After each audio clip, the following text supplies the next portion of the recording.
Are you a Phoenix Suns fan, or are I you am. just you are now? I'm a fan. No, hey, come on, man, from Arizona. Of course. No, I've always been a fan of like the Phoenix teams. And now that I live in Northern California, I still try to represent as much as I can. But my second home, Northern California, I like those teams as well. So I'm always supporting both teams. But yeah, I'm a Suns fan. So when the Suns play the Rockets, you and DC kind of go He's back a and Rockets forth. He's a fan? I didn't even know He's a that. Rockets guy. Yeah. Yeah, well, yeah. I mean, the Suns are rebuilding right now, They are. But yes, I'm a Suns fan.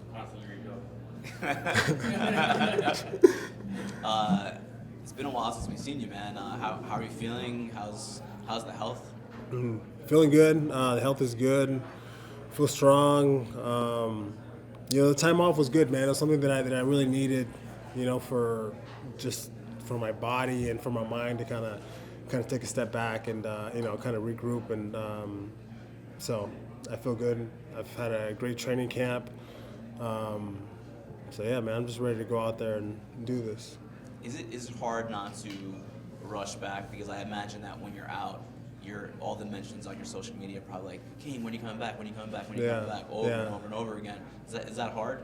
Yeah, well, I mean, it is what it is. I needed to take time off for myself. I've always done the quick come back, as fast as I can. But for what? What's the rush for? And I've always had some positive and some negative stuff happen when I've come back too early. So now again, the time off that I've taken was great, something that I needed. I heard all the fans constantly just ask me, when am I coming back? But for me, it's more of a thing of, I'll come back when the time is right, and so the time is now. Would you say that maybe some of the lingering issues you've had are because you maybe came back early from some injuries? It's just from training, what we do as a sport, how we train, what's the best way of training. Again, to be the best that you can be, you don't do it by working half-assed. You don't do it by, not putting 100% into your work. You know what I mean? To get the best Cain Velasquez, to get the best fighter out there that people want to see, you need to train hard.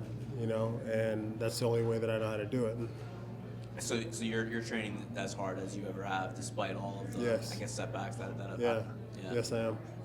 To play devil's advocate, is there a balance maybe, because you want to be the best you can be, but you also, in order to make the money, you need to actually get in the cage, right? So is there any kind of balance to find? I mean, there is, but again, you're not going to be as good, right, if you don't put 100% of your work out there. Yeah, you mean there is overtraining, but I don't overtrain. I do in the time that I got to go out there and train, I do it 100%. So there's I was talking to Javier back in, I think it was September before the Habib fight, and I asked him about you then, and he was like, Cain's ready to come back. This was back in September.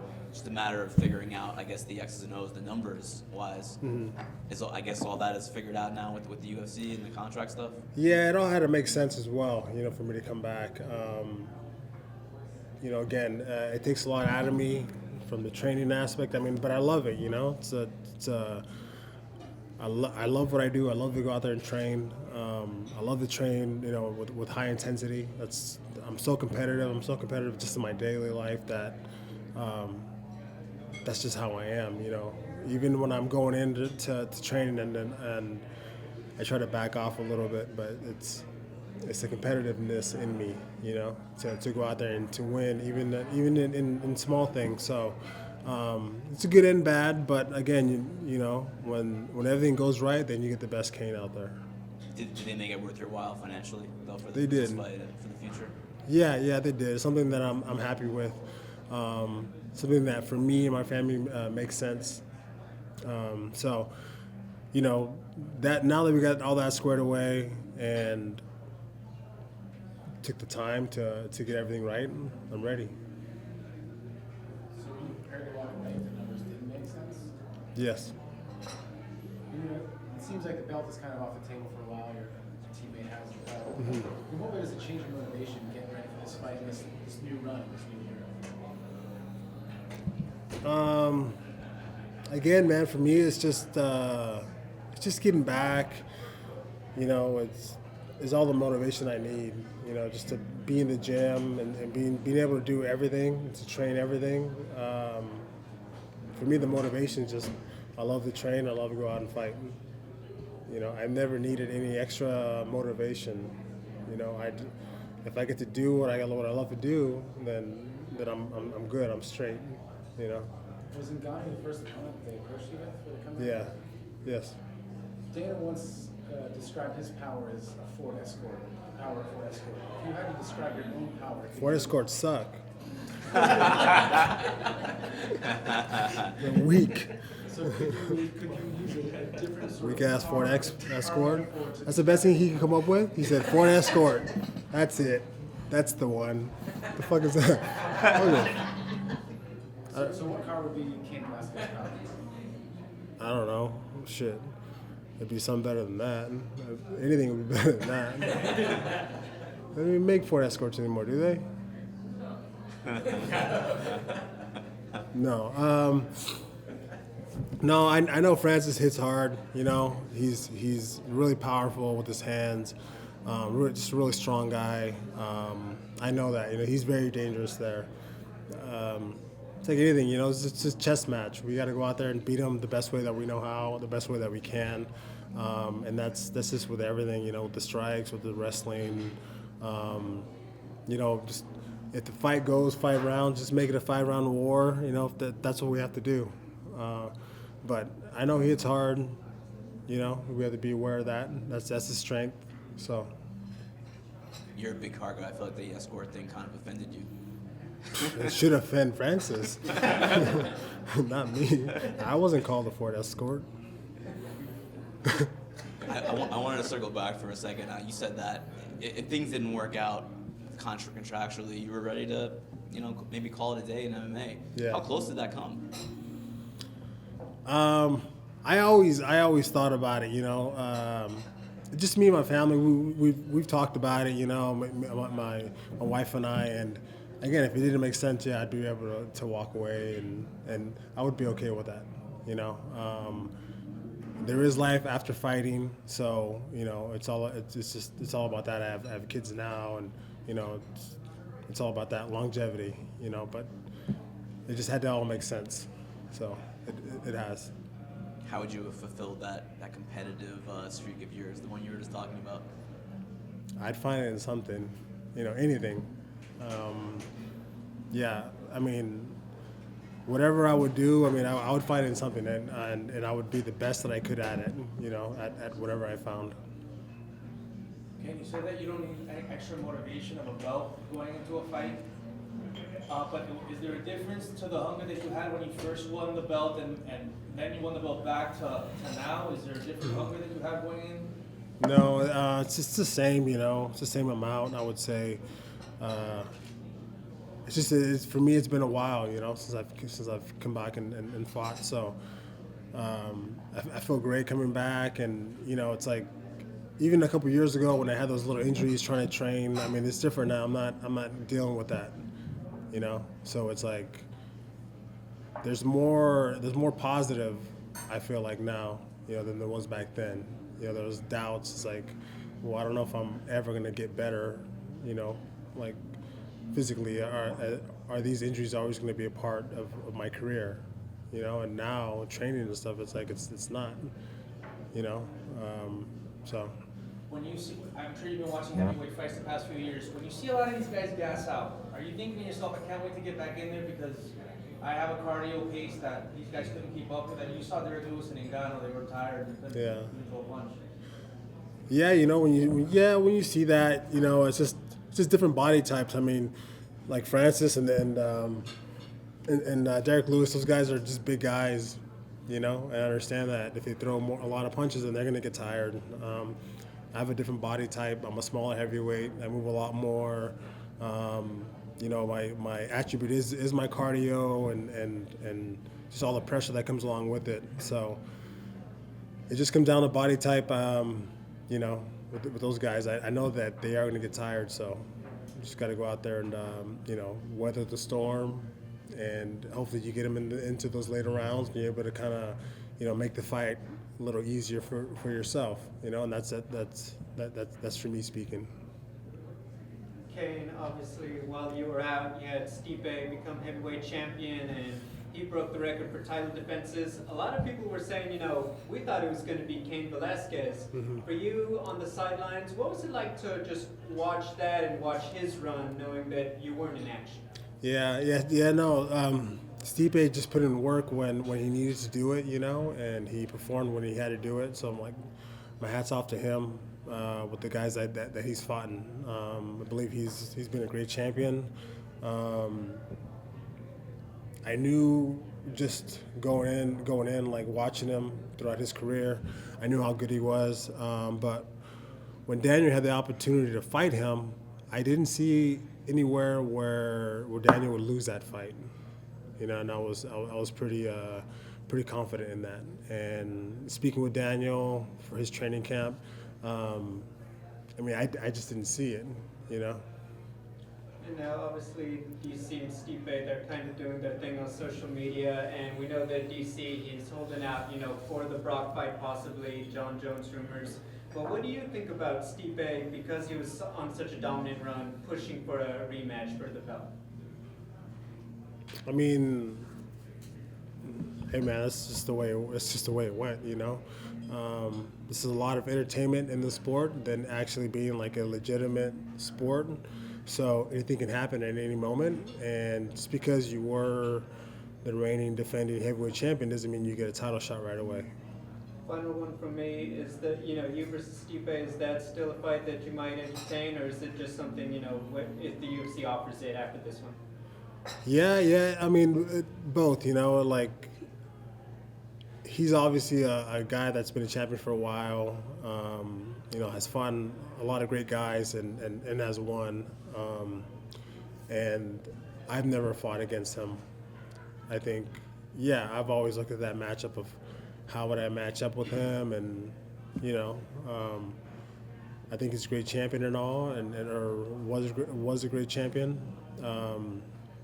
But for me, it's everybody in the UFC at the heavyweight division that I look at that way, right? You kind of have to stylistically just look at everyone and see how you would match up, and the possibility of you would probably fight them in the future. But right now, focused on Francis, and what I have a large task to get over on.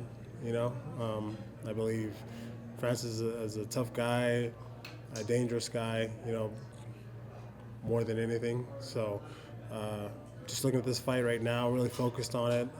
I kind of get the blinders on, you know what I mean? I don't really think of anything else except for me versus who I'm fighting.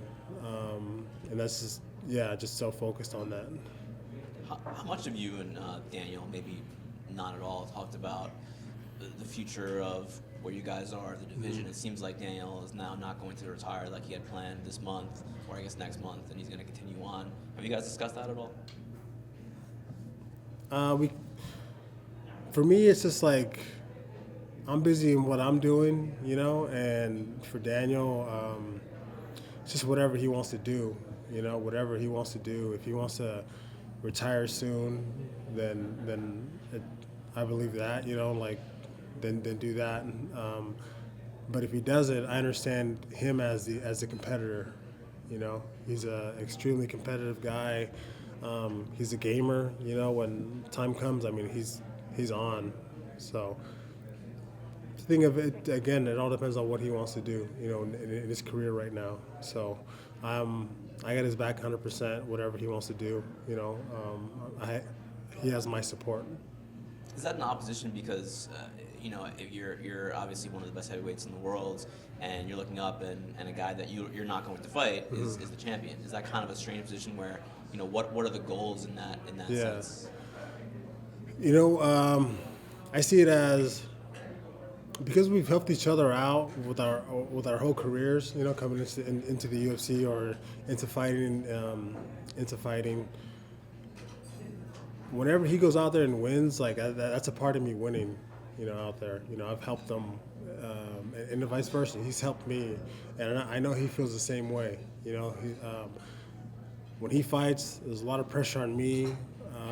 It's almost like I'm fighting out there. When he wins, it's like I won, and I was able to be a part of that. So again, whatever he wants to do, I'm behind him. But I'm just glad that I got to do that, with him. I got to experience those years of training with him, and that we got to help each other through this career. How bad do you want to see DC versus Jones at heavyweight? Again, it all depends on what DC wants to do.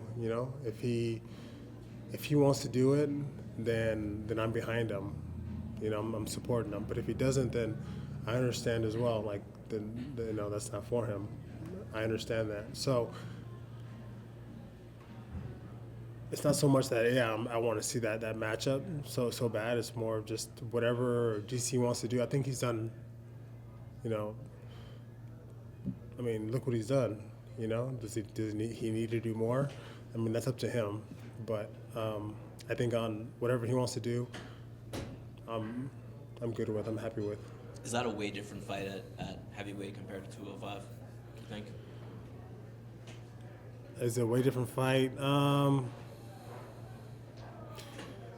It could be. I think it could be a better fight. Without the guys having to cut weight and stuff like that, you'll see definitely a more action-packed fight than what you've seen before, and that's kind of hard to believe, right? I kind of see that. You said you didn't need any additional motivation for your fights, but you're kicking off UFC on ESPN. Does that bring a different type of excitement or dynamic to or do you see it as the same going in as any other network? Or since it's ESPN, does that bring a little more excitement?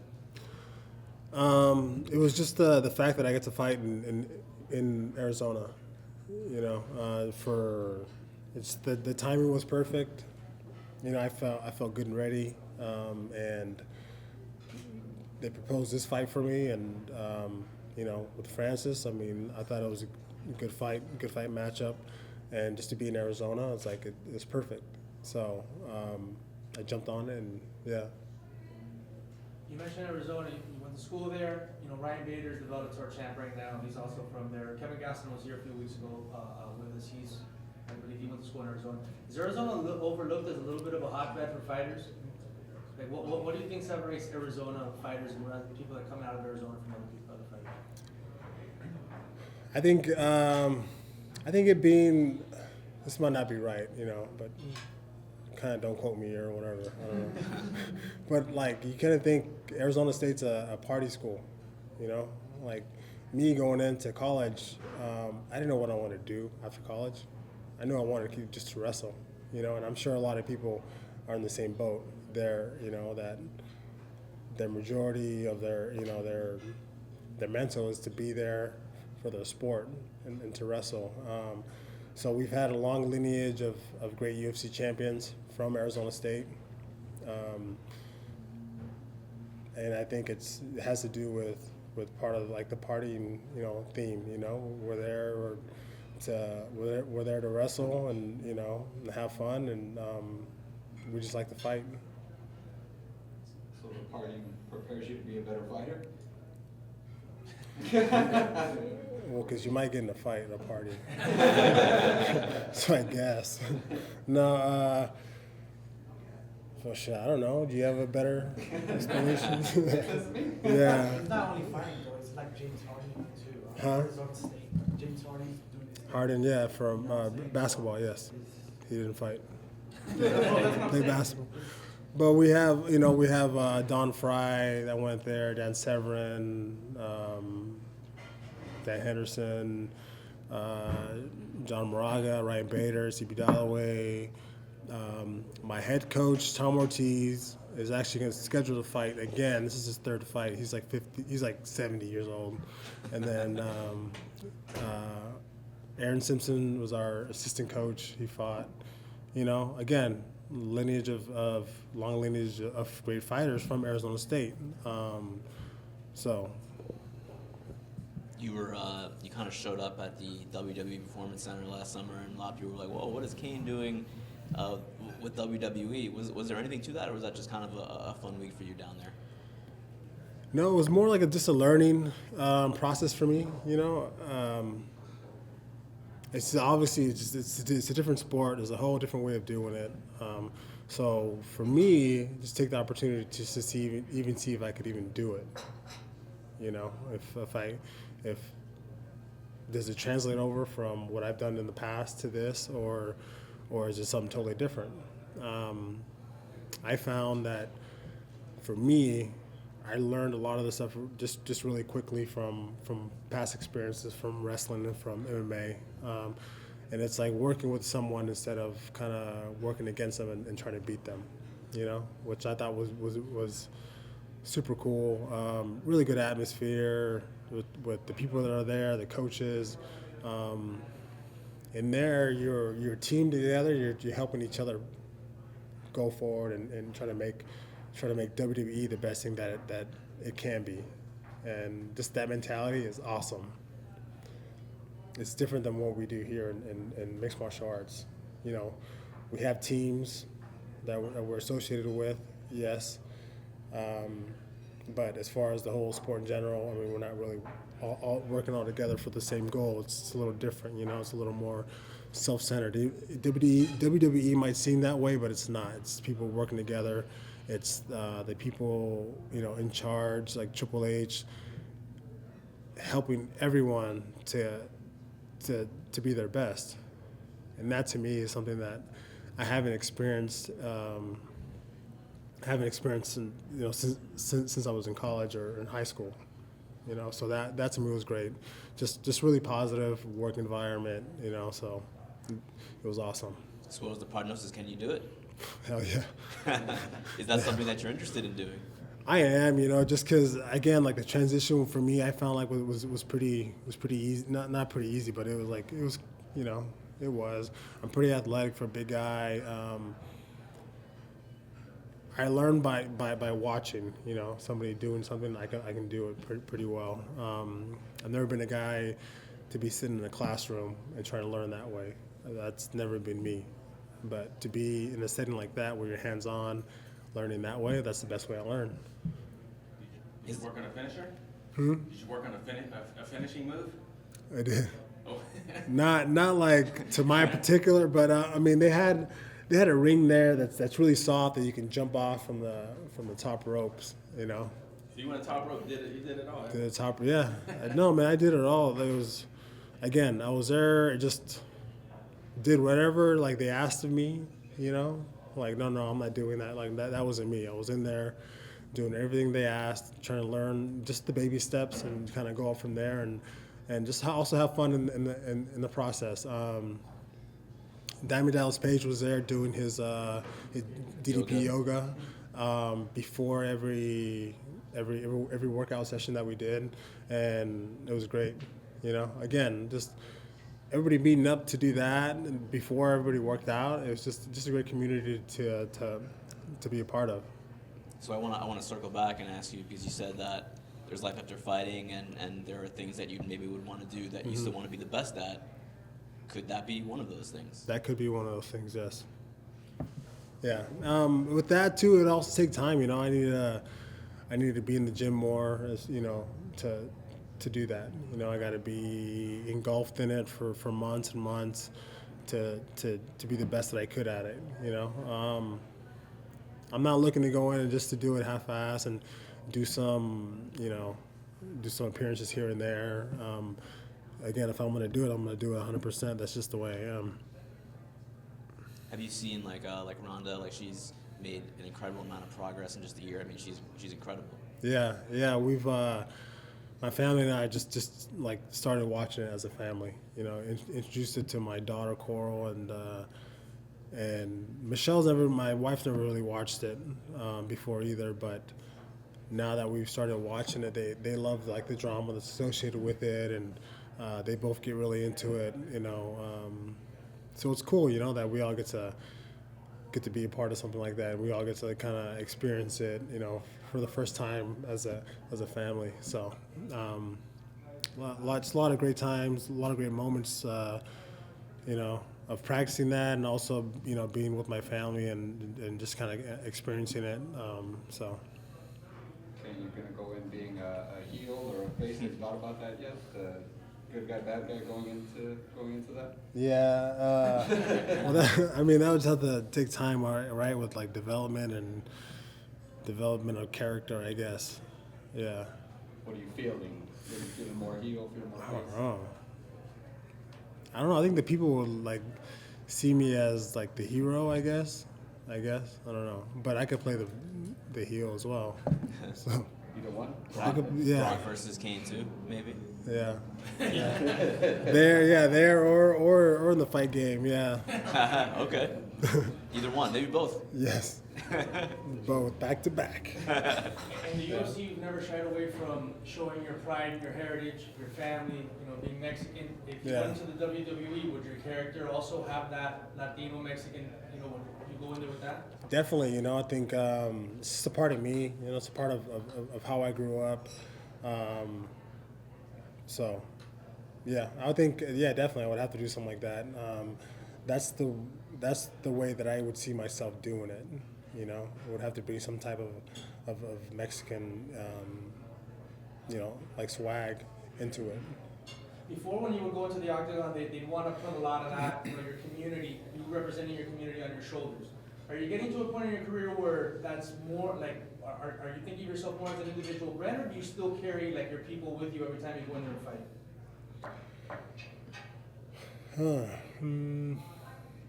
No, man, I'm always, for me, the fight game is for myself, you know. I don't, again, no motivation extra needed. It's for myself. But I know the people that are watching, you know, and so for me to go out there and represent, it's amazing. And I'm going to do it to the best of my abilities. I've never been the type of guy to be a leader of, like, you know, being an outspoken leader. It's more of like I lead by example, you know, and that's what I try to do, and hopefully, you know, somebody can see what I do and get some inspiration out of it, you know. But yeah, man, I just do what I do and just love what I do. You're still the only Mexican heavyweight champion in combat sports, right? I'm not sure there's ever been a boxer, a Mexican boxer who's been heavyweight. That means something. It does. No, it does, and it does to me. Again, it's a great honor. Just, I've always been a big fan of boxing as a kid, and I've always rooted for the Mexican boxers, and I've always loved the style that they present. I've always wanted that for myself going into any sport. You know, when I wrestled, it was that same way. It was that same style of wrestling, and then to now, you know, I'm glad that my style has evolved to be in that. A lot of pressure, yeah. Will Daniel be cornering you on this fight? No, Daniel's working. We talked about it beforehand. I would love to have him there in my corner. You know, I've always had him on my corner since he's been a part of AKA. But no, I understand. You know, he has his other work that he has to do, and you know, I'm gonna go out there and do it without him in my corner as well. He's been injured recently, so how involved in this camp has it been, and what sort of difference has that made for you not to have a main training partner in there? He's been coming in, you know, like as much as he could. He has been coming in, and then we've had guys in there that are like on the younger side, but that have almost the same body types as Francis. You know, they don't hit us hard, but in the wrestling, it's night and day. These guys can wrestle really well. It's really tough to take them down. So I feel good. How would DC do as a pro wrestler? DC would do great. You know that. You do great. Yeah, just with his speaking and you know, the trash talking, and he's been a fan of wrestling for forever. You know, the WWE. He was telling his brother was telling stories that he would do that when they were kids, like do the WWE stuff, and he'd be doing like the commentating and all that stuff. So for him, it's been it's been part of his life for forever, and he's practiced it on his own. And I've just kind of watched it and wanted to do something real, but he's actually like lived it, so that's pretty cool. They want him as a commentator. They do. He did great. Yeah. Yeah, he knows it. He knows it so much. I went to Elimination Chamber with him a couple years ago when we were doing the Tough Show, and we went to the WWE event, and we both were just going crazy. It's like two kids, going out there. It was just so much fun. Yeah. I just lost myself in it, in the moment, and just started cheering, and you know what I mean. Just really cool. I saw you had a lucha mask at that event, didn't you? Yeah. We all ended up getting them at the beforehand. Like we had to go in there with like luchador masks and stuff, and then everybody, we all did, and just being there, and again, it was like cheering, and then trying to help people with their technique. It's like so stupid, but I mean, we just got into it. Yeah. It was so fun.